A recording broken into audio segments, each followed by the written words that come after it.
우리 1, 2 남성교회 성교회 회원 여러분 축복하고 환영합니다. 할렐루야.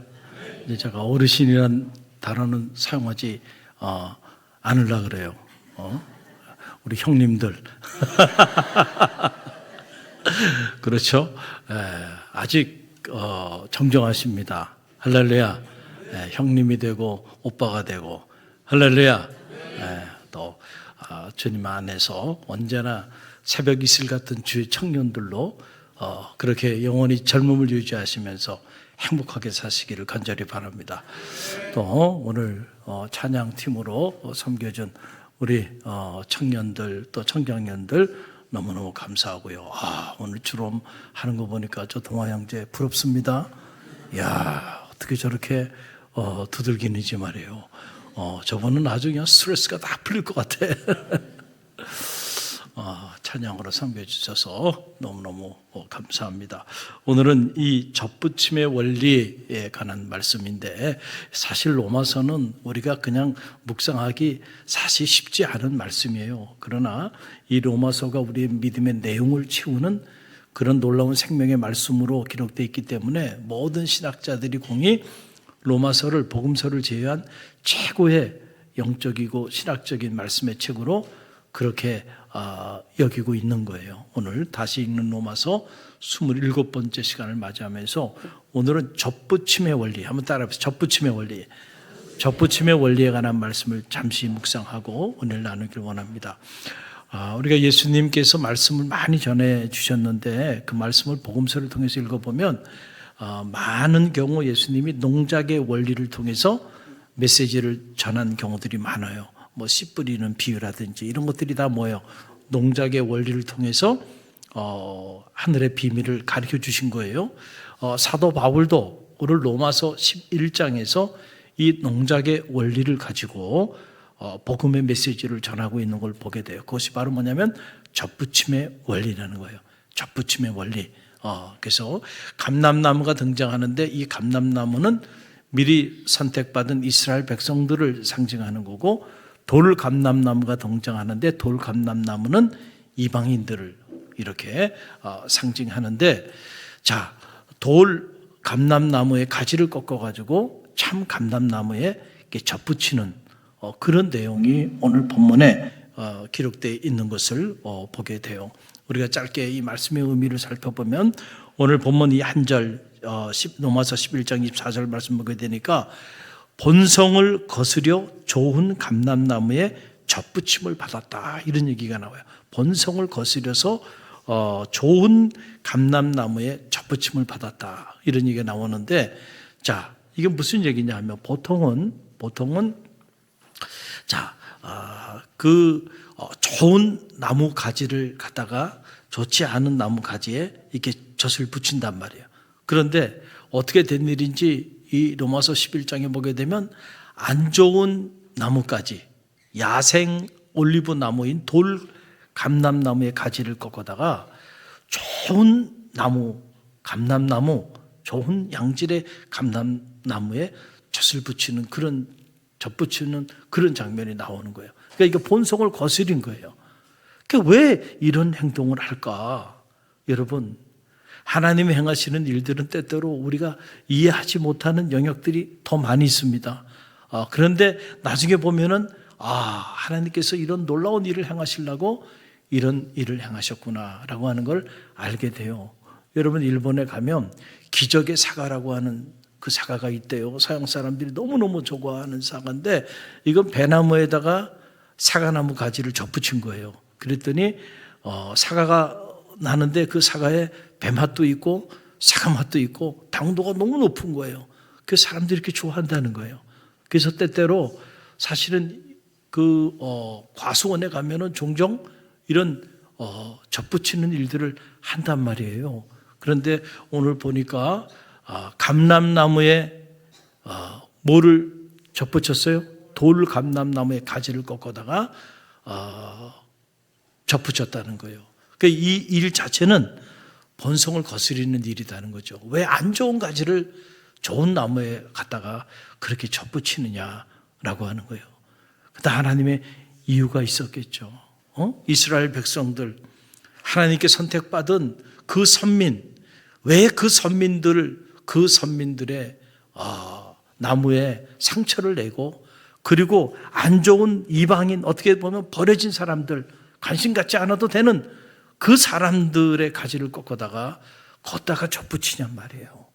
자, 이런 이야기예요 지금. 그런데 오늘 그 밑에 보니까 또 이런 말씀도 나와요. 원가지인 이 사람들이 얼마나 더 자기 감람나무에 접붙임을 받으랴. 이게 언뜻 보면 이게 무슨 말인가 이해가 되지 않는데, 이게 무슨 말이냐면, 아니 돌 감람나무의 가지를 갖다가 좋은 나무에 상처를 내가지고 거기에 접붙이는 모습을 보면서 그러면은 이 참 감람나무를 버리는 것인가? 아니에요. 이 참 감람나무인 이스라엘 백성들이 주님께로 돌아오기만 한다고 한다면 하나님께서는 그들에게 더 놀라운 일을 행하실 것이다 라고 하는 그런 이야기입니다. 그래서 로마서 11장 23절 말씀 보게 되면 이런 말씀이 있어요. 함께 읽어봅니다. 그들도 믿지 않은 데서 돌아서기만 하면 하나님께서 그들을 다시 접붙이실 것이요, 하나님께서는 그들을 다시 접붙일 수 있는 능력을 가지신 분이기 때문이다 라고 하는 그런 얘기예요. 그러니까 하나님이 돌 감람나무만 살리기 위해서 접붙이는 게 아니고, 이 참 감람나무도, 이 참 감람나무가 아무리 복음을 전해도 듣질 않아. 그렇다고 해서 하나님이 이 돌 감람나무, 이 참 감람나무를 버리신 것이 아니야.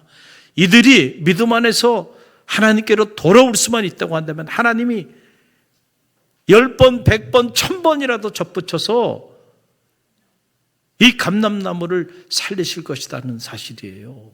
여러분, 우리가 이 말씀을 통해 하나의 영적인 원리를 발견해요. 하나님의 전도라고 하는 영적인 원리를 우리가 이 짧은 말씀을 통해서 발견하게 되는 거예요. 우리가 5월 25일 날 여러분 한 영혼을 주님께 인도하면서 그 영혼을 먼저 하나님 앞에 봉헌하는 태신자 봉헌식을 갖게 되는데, 혹시라도 여러분들 중에 10년 동안 똑같이 태신자 이름이 똑같다고 한다면 죄송하지만 여러분 회개해야 돼. 이건 무슨 말이냐면은, 우리가 하나님 말씀을 가만히 묵상해 보면요, 우리가 생각하기에 10번 찍어 안 넘어가는 놈은 없잖아. 그러니까 10년이 됐든 20년이 됐든 내가 그 사람에게 계속 그 사람 변할 때까지 복음을 전해야지. 어떻게 보면 우리가 그런 생각할 수 있는데 성경적이지는 않다는 거야.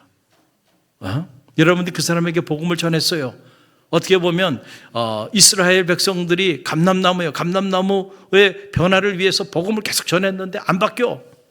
그러면은 감람나무 그냥 두고, 그리고 돌 감람나무에 관심 가지라는 거야.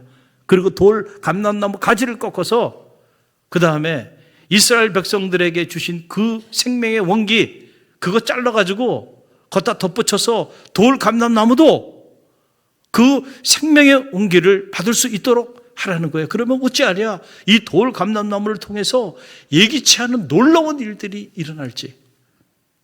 그러니까 이게 무슨 말이냐면, 여러분이 어떤 사람에 대해서 10년, 20년 그 사람에 대해서만 복음을 전해. 근데 안 바뀌어. 바뀔 때까지. 그거는 성서적이지 않아요. 돌아서십시오. 아멘이 안 나오네요. 괜찮아. 돌아서라는 얘기를 버리라는 얘기가 아니에요. 여러분이 말씀 전했잖아요. 언젠간 하나님이 그 뿌려진 씨앗이 때가 되면 돌아올 겁니다. 그 사람은. 그러나 아직 수많은 사람들이 복음을 한 번도 접하지 못한 돌감람나무가 우리 주변에 너무 많잖아요. 그 열정과 시간과 에너지를 그 불특정 다수의 돌감람나무에게 복음을 전하라는 거예요.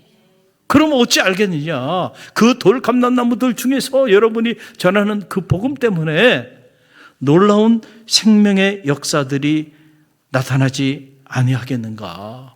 여러분, 사도 바울이요, 이방인 선교의 첫 문을 열었던 위대한 사도죠. 그 사도 바울의 선교를 통해서 헬라 제국이 변화되고 그 철의 제국 로마가 무너지고, 그리고 전 유럽이 기독교화하는데 지대한 영향을 끼쳤던 위대한 하나님의 사람이 누구냐면 사도 바울이에요. 자, 그러니까 돌감람나무들이에요. 다 이방인들, 팔레스타인 이방인들, 로마인들, 그리고 유럽에 사는 사람들, 이스라엘을 제외한 그 나머지 사람 다 돌감람나무들이에요. 그런데 사도 바울이 처음에는 이스라엘 자기 백성, 자기 친족에 대해서 목숨을 걸고 복음을 전합니다. 그런데 안 바뀌는 거야. 그러니까 이 사람들 하나님 앞에 맡깁니다. 그리고는 자신이 가지고 있는 열정과 에너지를 가지고, 시간을 가지고 이제는 이방 선교에 자기 생을 바치는 겁니다. 그렇다고 해서 사도 바울이 어떻게 자기 이스라엘 백성, 자기 친족, 자기 가족들에 대해서 이렇게 포기할 수 있을까? 그런 생각을 갖지만요, 사도 바울이 포기한 게 아니에요. 주님께 내가 맡긴 거예요. 그래서 여러분 보세요. 이 로마서 9장 1절로 3절 말씀 보게 되면 바울이 자기 친족, 자기 형제를 구원하기 위해서 이스라엘 이 참 감람나무의 변화를 위해서 얼마나 노력했던 사람인지 함께 읽어봅니다. 내가 그리스도 안에서 참말을 하고 거짓말을 아니하노라. 내게 큰 근심이 있는 것과 마음에 그치지 않는 고통이 있는 것을 내 양심이 성령 안에서 나와 더불어 증언하노니 나의 형제 곧 권력의 친척을 위하여 내 자신이 저주를 받아 그리스도에게서 끊어질지라도 원하는 바니라. 아멘. 사도 바울이요, 참 감람나무가 되는 자기 친족, 자기 가족, 이 이스라엘 백성들의 변화를 위해서요, 내가 저주를 받아서 그리스도 앞에서 끊어질지라도 내가 그 길을 선택하겠다. 그만큼 자기 친족, 자기 형제, 이 참 감람나무의 변화를 위해서 그렇게 애썼던 사람이에요. 할렐루야. 그러나 중요한 것은 그가 평생 그 이스라엘 백성들, 그 사람들에게만 초점을 맞추고 그 사람들이 변할 때까지 자기가 가지고 있는 모든 에너지와 열정을 쏟은 게 아니라는 거예요. 그렇게 쏟고 변하지 않으니까 하나님께 내어 맡깁니다. 할렐루야. 그리고는 사도 바울이 이제 복음을 한 번도 접하지 못한 이방인들에게 이 돌감람나무에 관심을 갖기 시작하면서 돌감람나무에 복음을 전하기 시작하고, 그랬더니요, 여러분, 놀라운 역사들이 나타나기 시작하는 거예요. 그가 가는 곳곳마다 교회가 세워지기 시작하고요, 그가 뿌리는 그 복음의 씨앗들을 통해서 주의 제자들이 세워지기 시작하면서요, 놀라운 하나님의 나라가 세워지게 된 거예요. 그래서 저와 여러분도 오늘 이 자리에 계신 거예요. 영적으로 보면 저와 여러분도 다 돌감람나무들이야. 사도 바울이 관심 갖지 않았다고 한다면 오늘 우리는 여기 있지 않았을 거고요. 만약에 사도 바울이 이스라엘에만 초점 맞췄다고 한다면 기독교라는 종교는 이스라엘 민족을 위한 종교로 전락돼 버리고 말았을 거예요.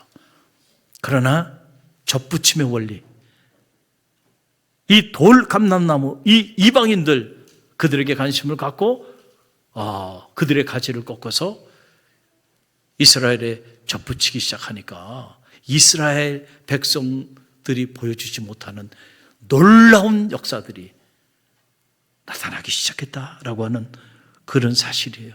여러분, 우리가 지역 전도하기 위해서 행복 전도 사역팀들이 이제 움직이고 있잖아요. 할렐루야. 그런데 전도하다가 이렇게 낙심하는 분들이 있죠. 여러분, 전 충분히 이해합니다. 왜냐하면 10년, 20년 내가 사랑하는 사람에게 전도 대상으로 대신자로 품고 기도하고 전도하고 해도 아무리 해도 안 바뀌잖아. 그러니까 전도는 힘든 일이네. 전도는 한다고 되는 일이 아니네. 그렇게 낙심할 수 있는데 여러분, 그렇게 하지 말라는 거예요. 할렐루야. 여러분이 그만큼 복음 전했는데도 안 바뀌면 내어 맡기세요, 그냥 하나님 앞에. 여러분, 에너지 총량의 법칙이라는 게 있잖아요. 한 사람이 할 수 있는 에너지 총량이 있어요. 그거를 효과적으로 잘 사용해야 돼. 안 바뀌는 사람에게 계속 그 한 사람에게 그러다가 주변에 있는 수많은 영혼들이 죽어가는데, 그러면 어떻게 해야 될까요? 그 사람은 내 맡기고, 그리고 복음을 접하지 못한 돌감람나무에게 뭘 해야 돼요? 여러분의 에너지를 사용하시란 말이에요. 할렐루야. 그럴 때 어떤 일은요, 그냥 한마디 얘기를 들었는데 확 변화가 돼서 말이죠, 주님께 나오는 이들도 허다하다는 거예요. 할렐루야. 여러분들의 가지고 있는 에너지와 열정을 가지고 지금 허다한 불특정 다수의 돌감람나무들을 우리가 구원할 수가 있는데 우리가 그들에게 관심 갖지 않고 우리 공동체 안에서만 머물고 공동체 안에 있는 사람들, 낙심자들만 케어하고 여러분이 있다고 한다면 그 열정, 그 에너지면 그 사람들은 하나님 앞에 맡겨놓고요. 이제는 누구에게 가야 돼요? 돌감람나무. 할렐루야. 그래서 그들 가지를 꺾어다가요. 한번 접붙여 보세요. 놀라운 일들이 나타나는 거예요. 예상치 못한 일들이 나타나게 된다라고 하는 그런 사실이에요. 그래서 감람나무보다 더 좋은 그런 또 다른 감람나무가 만들어지게 되는 역사가 나타나는 거예요. 그래서 여러분, 주님께서도 우리가 복음서를 보게 되면 마태복음 20장에 보게 되면 포도원 품꾼의 이야기가 나와요. 무슨 이야기예요? 포도원 품꾼의 비유에 관한 이야기예요. 간단해요, 내용은. 자, 포도원 주인이 있어요. 근데 포도원 주인이 이제 하루 포도원에 가서 일을 해야 돼. 그래서 이 사람은, 주인은 새벽 6시에 일어났어요. 그래가지고 일꾼이 필요하니까 이제 일을 하고자 기다리는 사람들에게 가서 9시에 필요한 일꾼들을 다 데리고 포도원으로 갔어요. 가서 일을 합니다. 그런데 어떻게 된 일인지 이 주인이 12시에 다시 와가지고 또 다른 새로운 일꾼들을 또 데려가네? 또 거기서 끝나지 않아? 3시가 됐는데 또 와서 사람을 데려가네? 아니, 6시에 일이 마치는데 5시에 또 새로운 사람들을 데리고 가요? 그리고 난 다음에 6시에 이제 하루 일과가 끝났어요. 그리고 품삯을 주는데 9시에 온 사람이나 5시에 온 사람이나 다 똑같이 한 데나리온씩 품삯을 주는 거예요. 그랬더니 그 모습을 보고 9시에 온 사람들이 화가 났어요, 안 났어요? 우리 갈릴리 교회 성도들 같으면 화낼까요, 안 낼까요? 내잖아요. 여러분은 안 낼 줄 알았더니 낸다고 그러네. 그렇지? 아니, 박사님, 저는 9시부터 일했는데, 아니, 어떻게 12시에 오고, 3시에 오고, 5시에 온 사람하고 똑같이 대우합니까? 이거 불공평하지 않냐? 그랬더니, 이 비유에서, 주님이 주신 말씀은 뭐예요? 주인이 뭐라고 말해요? 야, 내가 내 돈 가지고 내가 주는데 네가 화를 내? 내가 너에게 하루 일당 약속한 게 한 데나리온이지. 내가 너에게 한 데나리온 줬잖아. 그럼 넌 그거로 만족하면 되는 거고, 그 다음에 내가 내 돈 가지고 다른 사람들에게 품삯을 한 데나리온을 주든 100데나리온을 주든 내가 알아서 하는 건데, 내가 악한 종이냐? 내가 악한 사람이냐? 그렇게 말을 하는 거예요. 그러면서 주신 말씀이 뭐냐면은 마태복음 20장 16절 말씀이에요. 자, 함께 읽어봅니다. 이와 같이 나중된 자로 먼저 되고 먼저 된 자로 나중되리라. 이 말씀을 왜 하셨을까? 저는 상상력을 동원해가지고 곰곰이 생각을 해봤어요. 해봤더니 비밀이 풀리는 것 같아요. 이게 무슨? 자, 먼저 된 자가 나중되고 나중된 자가 먼저 된다. 아니, 굳이 왜 이 말씀을 하셨을까? 여러분 한번 상상해 보세요. 자, 9시에 필요한 일꾼들을 다 데리고 갔습니다. 일꾼들 다 데려갔어요. 지금도 그렇지만 당시에도 일하고자 하는 사람들이 줄 서 있는데 그중에 가장 괜찮은 사람들을 딱 선발해가지고 그래서 출발한 겁니다. 다 일을 시켰어요. 그런데 일하는 모습을 보니까 말이야, 오늘 해야 되는 일이 분량이 있는데 이 사람들 와서 일하는 모습을 보니까 시원치 않네. 9시부터 딱 나는 이제 하루 일당 이제 벌었어. 이런 생각을 해서 그런지 이 사람들이 설렁설렁 일을 하네. 그러다 보니까 하루 해야 되는 일을 다 할 수가 없어. 그래서 할 수 없이 주인이 다시 일꾼을 찾아서 다시 간 거예요. 그래서 12시에 사람을 데려왔어요. 그런데 이 12시에 데려온 사람 가지고도 부족해. 그래서 3시 그것도 부족해. 그래서 5시에 가서 1시간 남겨놓고도 사람을 데려온 거예요. 자, 이게 무슨 말이에요? 만약에 9시에 온 사람들이요, 정말 주인처럼 주인의 마음을 가지고 열정적으로 일했으면 12시에, 3시에, 5시에 사람을 불러올 이유가 없는 거예요. 부를 필요가 없어요. 그런데 이 사람들이 일하는 게 말이에요. 먼저 부름받은 사람, 오늘 비유의 말씀에 의하면 이 사람들은 누구예요? 감람나무야. 참 감람나무. 이 참 감람나무가 자기 먼저 택함받고 먼저 부름받았는데, 먼저 선택받았는데 그 은혜에 감사하고 감격하면서 그렇게 열정을 가지고 헌신적으로 일을 했으면 참 좋았을 텐데, 그냥 먼저 선택받았다고 하는 이 선민의식, 그것만 가지고 있는 거야. 이 텃세의식, 그것만 가지고 있는 거야. 그러고는 열정적으로 일을 하지 않네. 그러니까 주인이 할 수 없이 돌감람나무가 필요하다는 거야. 이 일을 마치기 위해서 뭐가 필요해요? 돌감람나무가 필요하다. 그래서 처음에 선발되지 않은 사람은, 사람을 그렇게 표현할 수는 없겠지만은, 그러나 A급 되시는 분들은 9시에 선택받은 사람들이고, 조금 부족하거나 조금 연약하거나 기술이 좀 부족한 이런 사람들이 12시, 그 다음에 3시, 그 다음에 5시였을 거란 말이에요. 이해가 되시겠죠? 그런데 어떻게 된 일인지, 이 돌감람나무 1시간 일한 사람도요, 9시부터 온 사람하고 같은 품삯을 준 거 보면 1시간이지만 그 은혜 감사하면서 감격하면서 말이죠, 눈물을 흘리며 최선을 다해서 일을 했을 거야. 그러니까 그 1시간 일한 그 노동의 대가가 9시부터 오후 6시까지 일한 사람과 같은 거야. 그래서 주인의 입장에서는 똑같이 주고 싶은 거야. 이 사람들 일하는 모습을 보니까. 여러분 좀 이해가 돼요? 그러면서 먼저 된 자가 나중된다. 나중된 자가 먼저 된다는 거예요. 여러분, 제가 아는 지인 목사님 중에 저 일산에서 아마 가장 큰 교회 담임을 하고 있는 목사님이에요. 오늘 같이 모임을 갖고 있는데 언젠가 그런 얘기를 하더라고요. 자기는 저 강남에 있는 아마 아세아에서 가장 큰 교회, 거기 부목사로 오래 있다가 어느 날 갑자기 쫓겨나듯이 나오게 됐어요. 그런데 보니까 자기가 항상 앞에 섰다고 생각했는데 어느 순간에 교회에서 쫓겨나고 나니까 오갈 데도 없고요. 그리고 자기가 맨 꼴찌들이는 거야. 근데 어느 순간에 하나님께서 뒤로 돌아가더래요. 여러분 이해가 돼요? 자, 일렬 종대로 딱 섰는데 자기가 맨 꽁치들이, 근데 뒤로 돌아가더래요. 어느 순간에 뒤로 돌아가니까 자기가 어떻게 됐어요? 할렐루야, 하나님의 은혜죠. 오갈 데 없이 쫓겨났습니다. 우리 교회는 그런 교회 아니지만 그 세습을 하고 그런 과정에서 이제 있을 수가 없는 상황에서 쫓겨나간 거예요. 오갈 데가 없어진 거예요. 그런데 하나님의 은혜로 어느 순간에 하나님이 좋은 교회 담임자로 갈 수 있도록 길을 열어주신 거예요. 한순간에 뒤로 돌아 그러더라는 거예요. 할렐루야. 한순간에 뒤로 돌아 안 되니까요.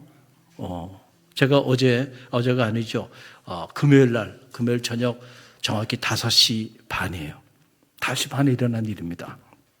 원래 금요일 날은 금요 성령 집회가 있기 때문에 제가 식사도 그냥 교회에서 간단식으로 하고, 그리고 금요 성령 집회를 준비하고 인도해요.